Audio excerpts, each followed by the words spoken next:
Habang papunta ako ng Bayambang, Pangasinan ay bigla nilang inaharangan ng daanan. Hindi ko alam kung bakit nga ba nila inaharangan ang daan. Tignan natin to guys, panoorin ng mabuti kung bakit nga ba ginagawa nilang ganitong. Tara, panoorin natin ang mga sumusunod na mangyayari dito guys. Pakishare na lang po ang video natin at pusuan na rin natin guys.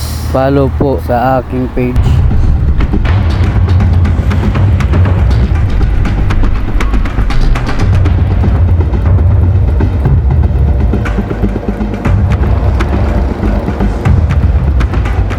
Yung iba nga dito guys ay umalis na. Humahanap na ng ibang daan para makapasok sa bayan ng Bayambang, Pangasinan.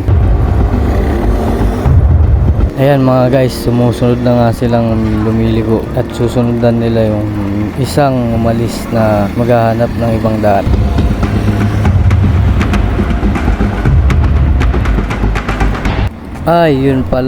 Yun pala may pumutok na kuryente guys dito. Fuse pala ang tinamaan, kaya sinubukan natin lumapit dito guys.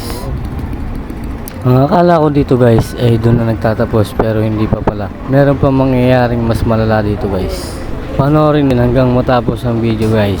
Huwag natin kalimutang i-share ang video natin guys.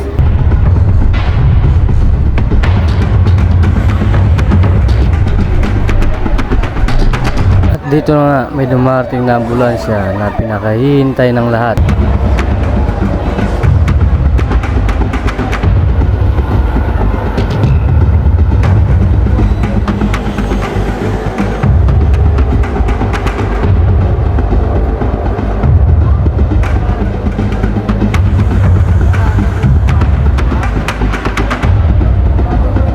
At dito guys, marami ng minuto ang lumipas, kaya naman lumalaki ang apoy nitong poste ng kuryente.